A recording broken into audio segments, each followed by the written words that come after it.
Assalamualaikum warahmatullahi wabarakatuh.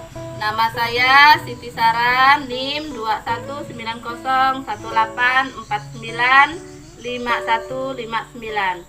Bidang studi Ilmu Pengetahuan Sosial, mahasiswa PPG Daljab Angkatan 2 LPTK Universitas Negeri Makassar tahun 2021. Hari ini saya akan melakukan uji kinerja dengan nomor ujian 2021203823. Selamat menyaksikan.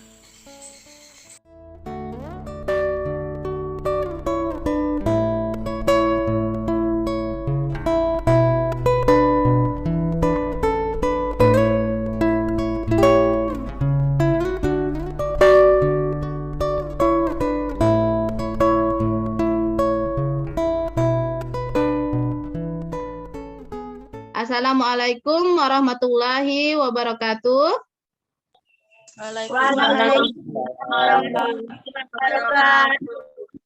Selamat pagi anak-anak. Pagi, Bu. Apa suara Ibu jelas kedengaran? Jelas. Oke, alhamdulillah ya kalau sinyalnya lancar.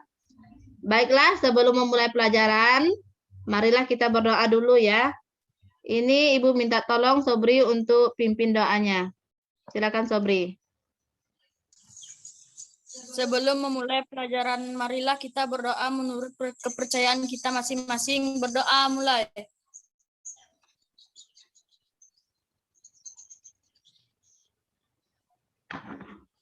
Doa selesai. Oh, terima kasih Sobri. Sekarang Ibu absen dulu ya. Siapa yang tidak masuk hari ini? Yeni, Bu. Yeni ya. Kemana Yeni? Demam, Bu. Demam. Oh, masih sakit ya. Oke. Nanti ketua kelasnya izin sakit ya, Yeni ya. Nah, sekarang kita lanjut ya. Sebelum Ibu lanjut ke materi, Ibu harap kalian tetap semangat ya dalam belajar. Masih semangat dah nih? Kasih, Bu. Ya. Kasih, Bu. Meskipun di masa pandemi ini aktivitas kita sangat terbatas, cuman kita harus tetap semangat. Ya, tetap semangat ya. Nah, oke, sekarang Ibu lanjut. Ibu ingin bertanya, siapa yang masih ingat materi minggu kemarin? Saya, Bu. Materi minggu kemarin tentang sumber daya alam, Bu. Ya, apa itu sumber daya alam, Suci? Sumber daya alam yaitu semua bahan yang ditemukan manusia dalam alam dan digunakan untuk memenuhi kebutuhan hidup. Ya, terima kasih ya Suci. Nah, sekarang materi yang ingin kita bahas pada pagi hari ini yaitu ada hubungannya dengan materi minggu kemarin ya, yaitu tentang sumber daya air ya. Nih Ibu share screen dulu.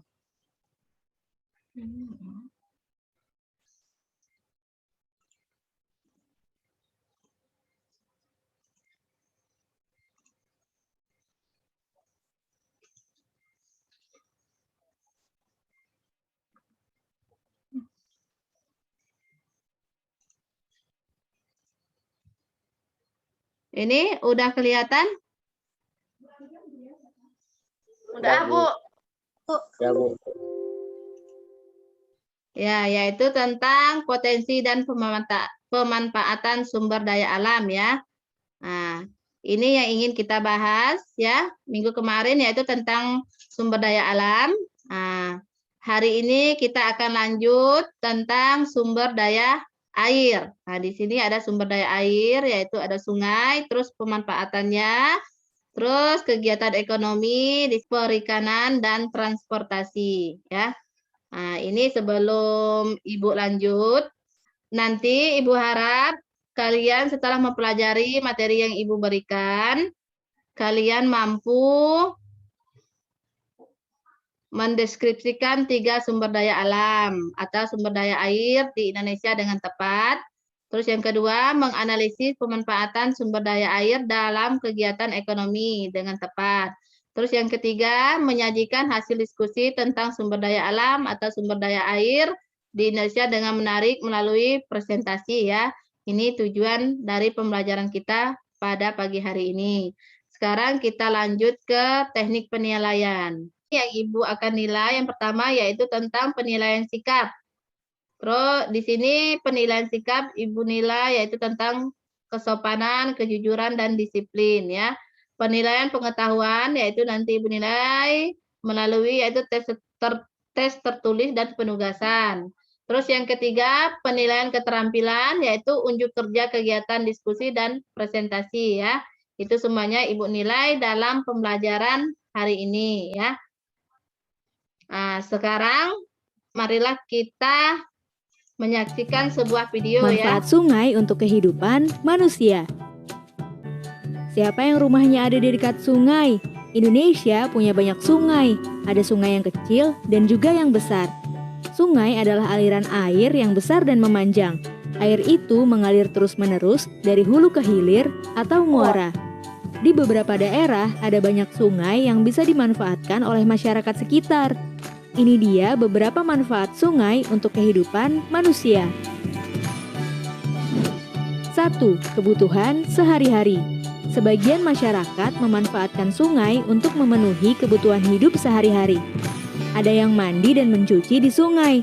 Ada juga yang mengambil air sungai untuk dimasak dan diminum. Sayangnya sekarang ini banyak orang kesulitan mendapatkan air bersih yang layak dikonsumsi. Banyak sungai yang sudah tercemar dan kotor sehingga air sungai harus diolah supaya bisa digunakan. 2. Sumber irigasi.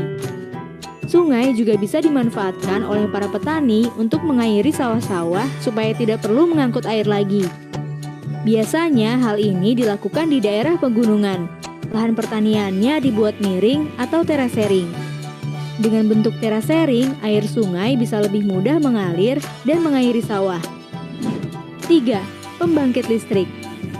Dulu, pembangkit listrik hanya bisa berjalan dengan menggunakan bahan bakar.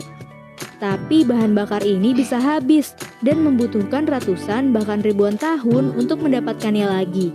Maka itu para ahli mencari pengganti bahan bakar, salah satunya dengan air sungai. Aliran air sungai bisa memutar turbin pembangkit listrik. 4. Sarana perjalanan transportasi. Beberapa daerah di Indonesia, khususnya di Pulau Sumatera dan Kalimantan, terpisahkan oleh sungai. Masyarakat setempat memanfaatkan sungai sebagai sarana transportasi. Mereka menyeberangi sungai dengan perahu. Bahkan kebutuhan pokok dari kota juga bisa sampai ke daerah terpencil dengan memanfaatkan aliran sungai. 5. Tempat wisata. Ada banyak sungai di Indonesia yang dimanfaatkan sebagai tempat wisata. Ada sungai yang punya pemandangan alam sekitar yang indah dan cocok dijadikan objek wisata. Ada juga area-area di sekitar sungai yang diubah menjadi tempat bermain, sehingga menarik orang untuk datang. Teman-teman, jangan lupa kunjungi website untuk anak ya, bobo.id. Like, komen, share, dan subscribe juga ke channel Bobo yuk!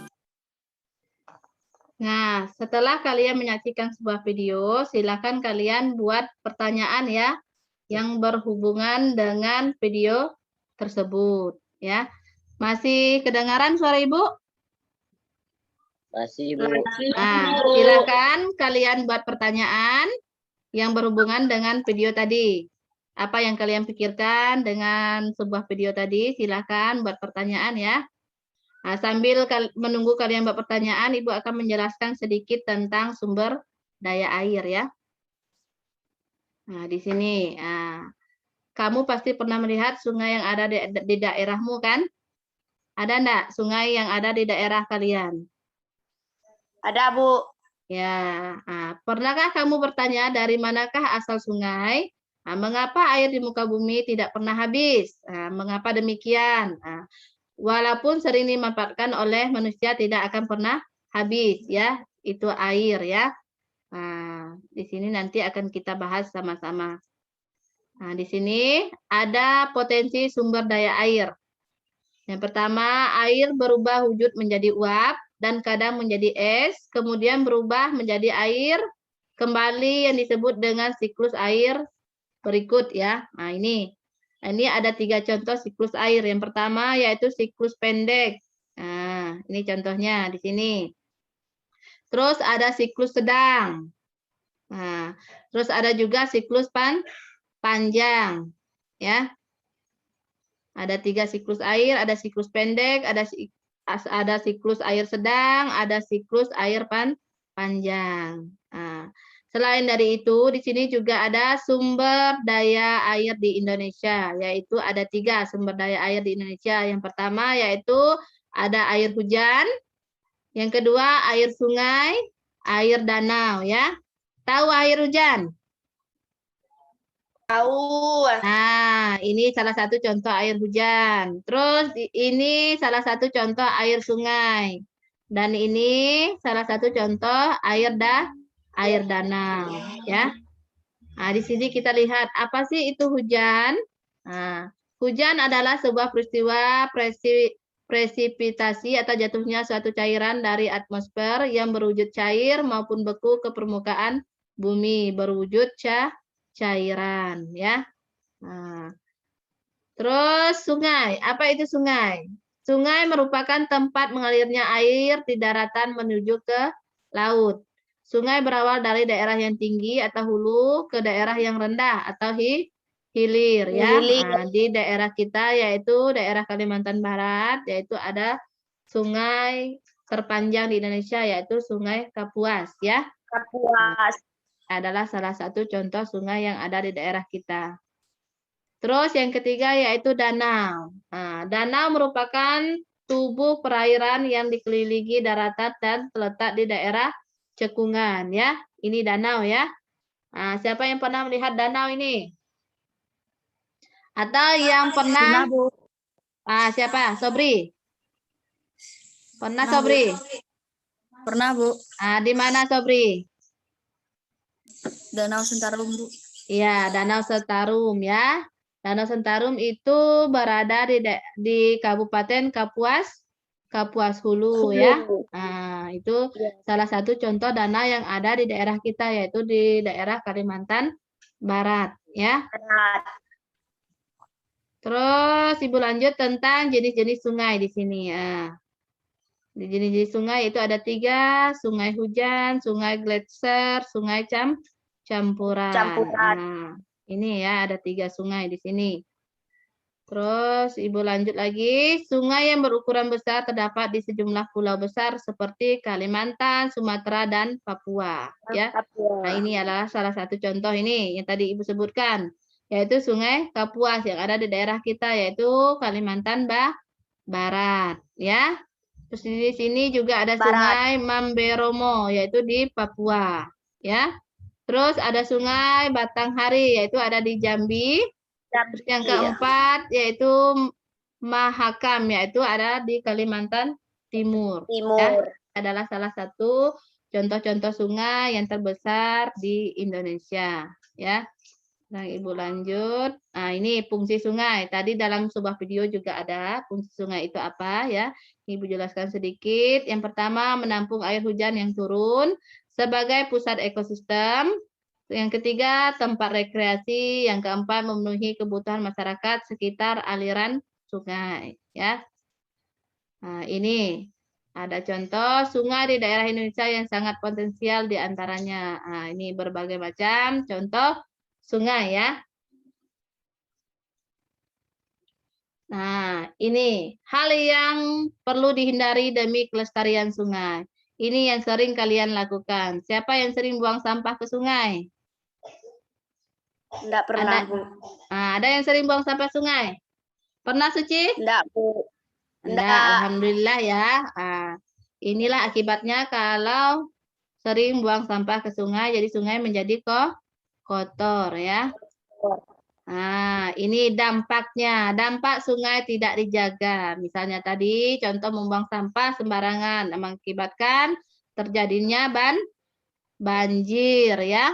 Nah, ini salah satu contohnya. Mungkin cukup sekian penjelasan dari Ibu ya. Silakan kalian buat pertanyaan.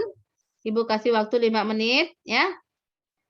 Silakan buat pertanyaan dulu. Silakan, siapa yang ingin bertanya? Silakan. Saya, Bu. Nah, silakan Andini. Apakah faktor penyebab dan dampak pencemaran air bagi kehidupan manusia? Ya, apa faktor penyebab dan dampak pencemaran air bagi kehidupan manusia? Nah, ini Ibu tampung dulu ya. Terus, ada yang ingin bertanya selain dari Andini? Silakan. Saya, Bu. Ya, silakan Udama. Apa fungsi sungai bagi kegiatan industri? Ya, apa fungsi sungai bagi kegiatan industri? Nah, dari pertanyaan-pertanyaan kalian tadi, marilah kita bahas dalam forum diskusi ya. Nah, untuk itu Ibu akan bagikan kalian menjadi beberapa kelompok. Kelompok 1 yaitu ada Amira, Dini, Gugun, Ima, dan Suci ya. Kelompok 2 ada Ikram, Yeni, Mamat, dan Udama ya. Nah, silakan kalian bergabung melalui grup WA yang udah Ibu bagikan ya di kelompoknya masing-masing.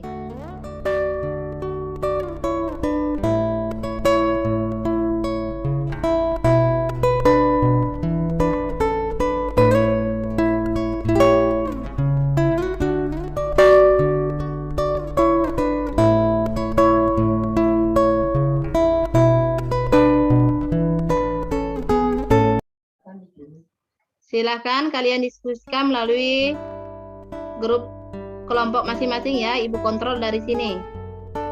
Nah, ya di kelompok 1, ini kelompok 2, Sobri sedang mengetik. Kelompok 1 yaitu ada Suci, ada Hida juga, silakan. Ya.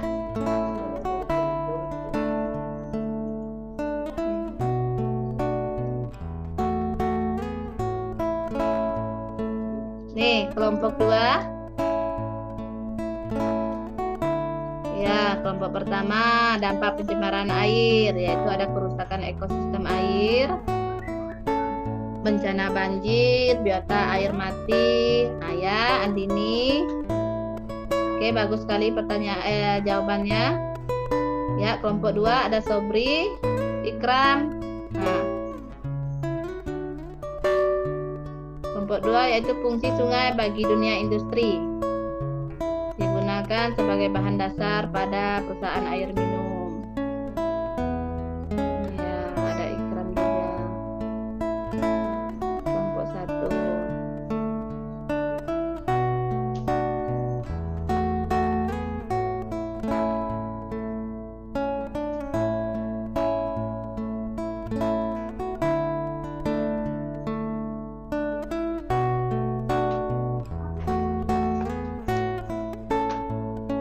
Ya, silakan diskusikan ya.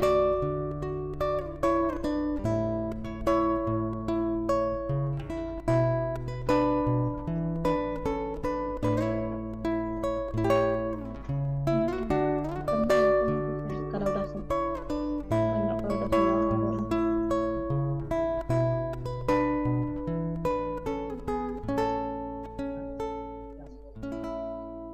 ya, kelompok 1 udah banyak jawabannya ini.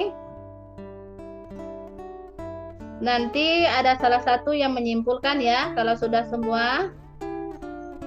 Nah, kelompok 1 kalau udah selesai silakan simpulkan.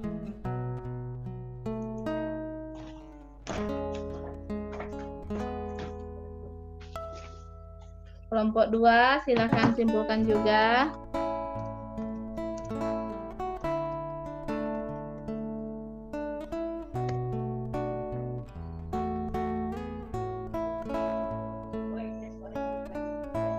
Ya, kelompok 1 ya.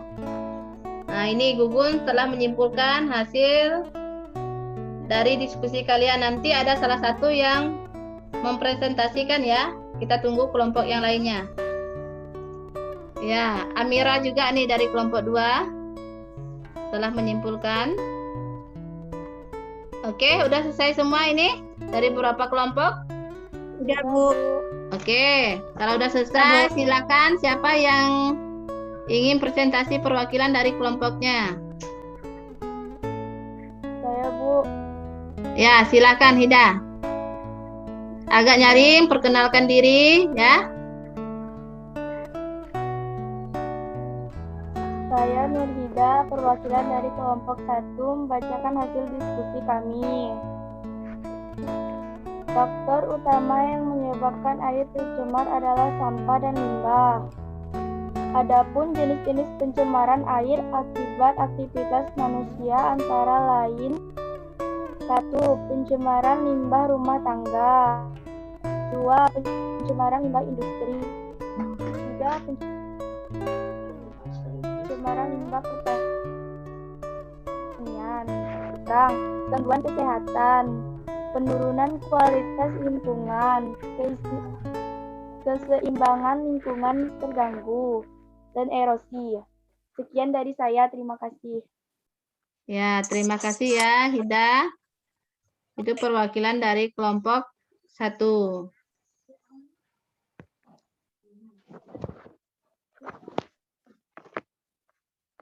Terus ada yang ingin menanggapi atau ada yang ingin ditanyakan dari kelompok 1? Kalau tidak ada, kita lanjut ke kelompok yang lainnya. Ya, silakan. Kelompok yang lain, siapa yang ingin presentasi? Silakan. Saya, Bu. Nah, ya, silakan Mamat dari kelompok berapa, Mamat? Kelompok 2, Bu. Ya, kelompok 2. Nah, ini. Oke, silakan. Fungsi sungai bagi dunia industri. 1. Digunakan sebagai bahan dasar pada perusahaan air minum. 2. Digunakan sebagai bahan dasar pencair atau pelarut bahan pada dunia industri kimia. 3. Digunakan untuk industri wisata. 4. Digunakan untuk pembangkit listrik tenaga arus sungai atau bisa disingkat PLTAS. Cukup sekian, terima kasih. Ya, terima kasih ya Mamat. Sangat jelas sekali itu kesimpulannya dari diskusi kelompok 2 ya. Yaitu tentang fungsi sungai bagi dunia industri ya. Kelompok yang lain jelas? Nah, ini bisa kalian catat ini ya. Udah Ibu screenkan di sini hasil jawaban dari kelompok 2. Silakan. Kalau ada yang ingin ditanyakan lagi silakan. Oke. Kalau tidak ada yang ingin bertanya, Ibu yang ingin bertanya, ya. Setelah kalian mengikuti pembelajaran ini, apa sih perasaan kalian? Apa perasaan kalian? Suka? Bu. Suka, Bu. Nah, ada yang suka, ada yang senang, ya.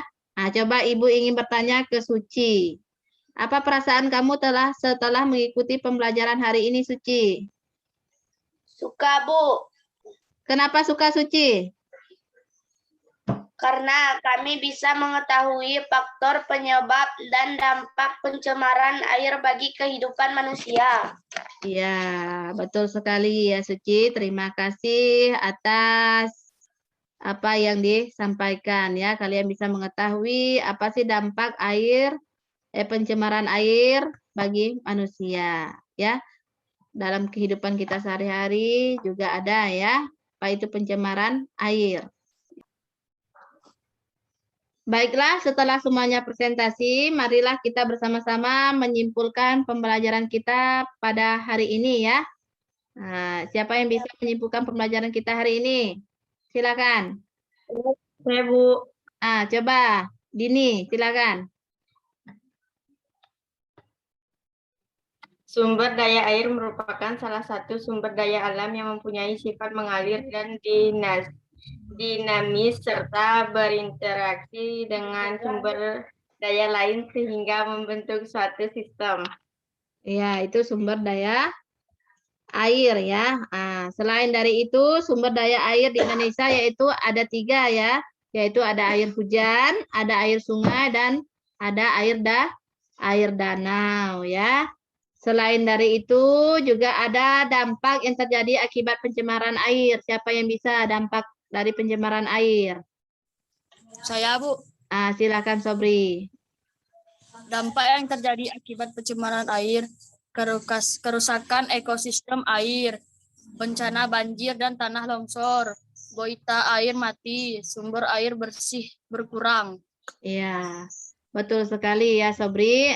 Itu dampak pencemaran air. Nih Ibu tambahkan sedikit. Bisa juga gangguan pada kesehatan ya, penurunan kualitas lingkungan dan erosi ya.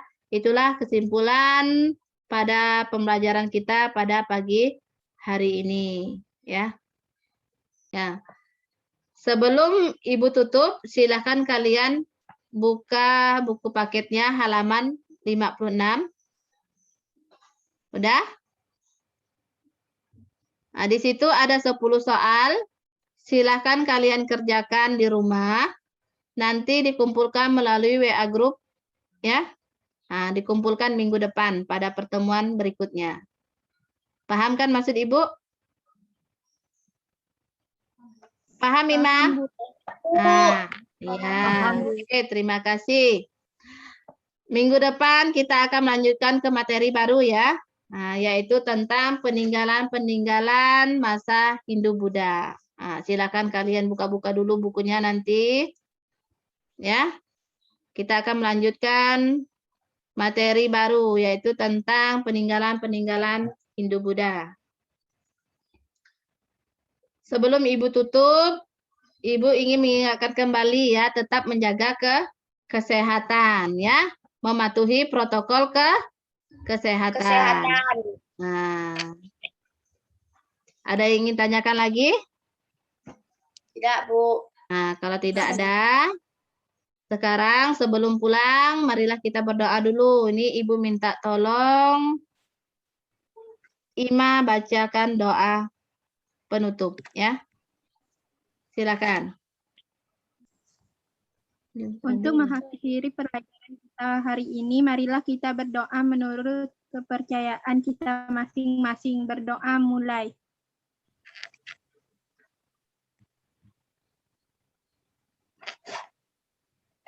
Berdoa. Ya, terima kasih Ima ya. Ibu akhiri. Assalamualaikum warahmatullahi wabarakatuh. Waalaikumsalam warahmatullahi wabarakatuh. Selamat siang. Yang Bu. Siang, Bu. Siang, Bu.